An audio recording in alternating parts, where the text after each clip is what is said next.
तो मैं शुरुआत कर रहा हूं। अभी मैंने ये पढ़ा कि आप कुछ जो ग्रीन एक्सप्रेसवे करके आपका एक प्रोजेक्ट है, और वो पढ़ करके मुझे कौतूहल ये हुआ कि उसके तहत ये जो कूड़ा कचरा प्लास्टिक और दुनिया भर का हम फैलाते हैं इधर उधर, जो बड़े बड़े टीले हो जाते हैं, ये सारी समस्याएं उसी एक्सप्रेसवे में समा जाएंगी।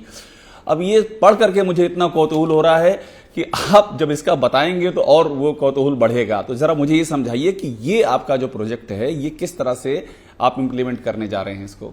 देखो, पहली बात तो ऐसी है कि जो वेस्ट होता है, म्यूनिसिपल वेस्ट, इसमें ऑर्गेनिक वेस्ट होती है, प्लास्टिक होता है, ग्लास होती है और मेटल होती है।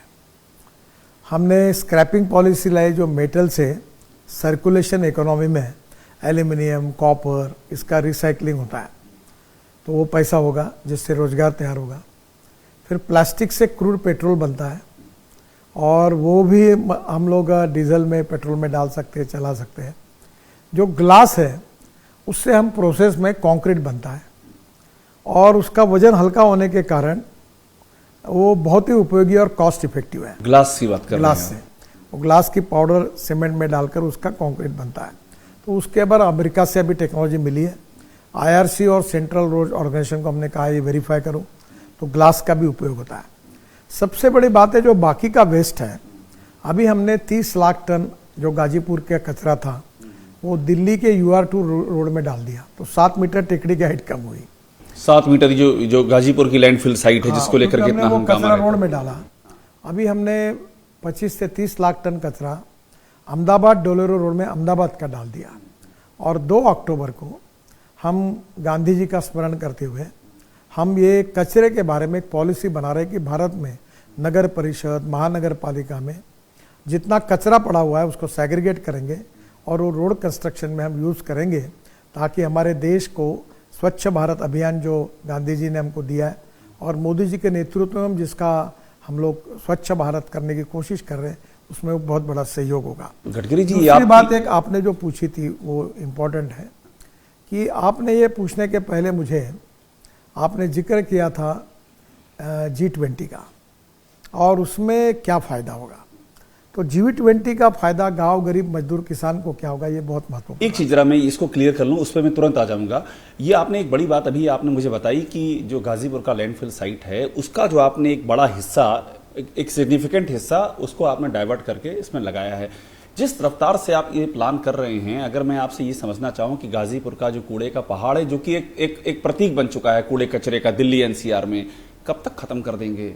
अभी आपने 7 मीटर का मुझे हवाला दिया। ऐसा हुआ कि जब मैं दिल्ली के आजू बाजू में 65,000 करोड़ के काम कर रहा हूँ, इस काम के लिए मैं 2015 से लगा, पर मुझे सफलता नहीं मिली। मशीन कौन लगाएगा, कचरा सेग्रीगेट कौन करेगा, तब आदरणीय वेंकैया नायडू जी अर्बन मिनिस्टर थे, बहुत कोशिश मैंने की, मुझे सफलता नहीं मिल पाई। अब बाद में ये करते करते अभी भी मिली। अगर उस समय सफलता मिलती तो दिल्ली में 65,000 करोड़ के जो काम हो रहे उसमें मैं पूरा कचरा डाल के ख़त्म कर देता। पर अभी हमारे यहाँ के कामों में कुछ काम हुए, कुछ अभी नए होंगे, तो जैसे से लगेगा हम करेंगे। तो ये कब खत्म होगा ये मैं, लेकिन ये खत्म हो जाएगा इसी पर ये जैसे कंस्ट्रक्शन में NHAI कर रहा है, यही पॉलिसी स्टेट उत्तर प्रदेश, हरियाणा और विशेष रूप से दिल्ली करेगा और धीरे धीरे कचरा डालते जाएगा सब कामों में। तो मुझे लगता है एक दिन कचरे से मुक्ति मिलेगी। और ये मुक्ति गाजीपुर की नहीं, पूरे देश भर में जहां इस तरह के टीले पहाड़ हैं, देश भर में कर रहे हैं। ये पॉलिसी फॉर्मुलेट कर रहे हैं, पूरे देश भर में होगा। जो रबर के वेस्ट टायर होंगे उससे रबर की पाउडर तैयार करेंगे।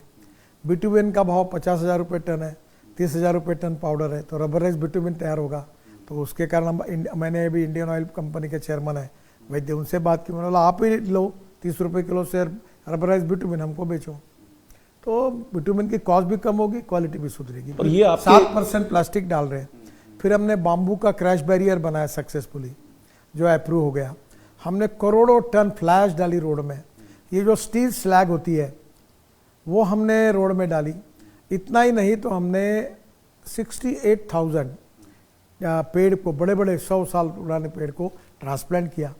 मैंने अभी औरंगाबाद के पास पैठन करके जगह, वहाँ 51 पेड़ जो है जो 100 साल पुराने थे बढ़ के, वो जो सयाजी शिंदे करके उनकी भी मदद ली, जो फिल्म एक्टर है, साउथ में काम करते हैं, और हमने उसको ट्रांसप्लांट किया। फिर 3,86,00,000 हमने नए पेड़ लगाए 3 मीटर के और उसको ई-टैग किया। तो हम लगातार इकोलॉजी और इन्वायरमेंट को प्रोटेक्ट करने के लिए कोशिश कर रहे हैं। हमने 1000 अमृत सरोवर बनाए।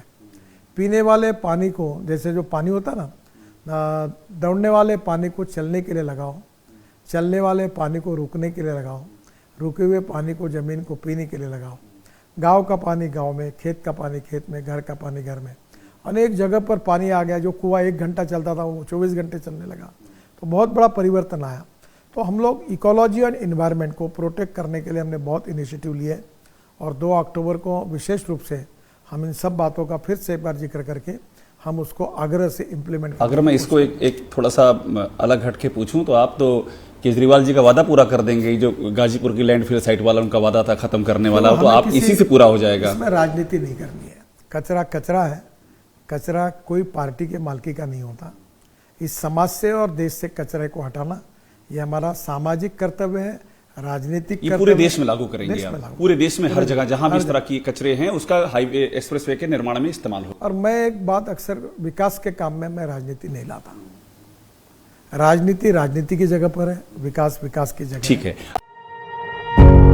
पत्रकारिता कोई इमोशन नहीं है, ना अपना कोई ज्ञान देना है और ना कोई विचार थोपना है। पत्रकारिता क्या है?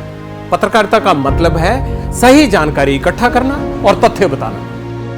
पत्रकारिता आज जितने महत्वपूर्ण दौर में है, शायद पहले नहीं थी। इस दौर से निकलने के लिए सिर्फ सच दिखाने की जरूरत है, वो सच जो आपके हित को आगे रखे। इसलिए अब रात 9 बजे प्राइम टाइम नहीं होगा, ये आपका टाइम है। जगविंदर पटियाल के साथ देखिए पब्लिक इंटरेस्ट, सोमवार से शुक्रवार रात 9 बजे सिर्फ एबीपी न्यूज पर। एबीपी न्यूज आपको रखे आगे।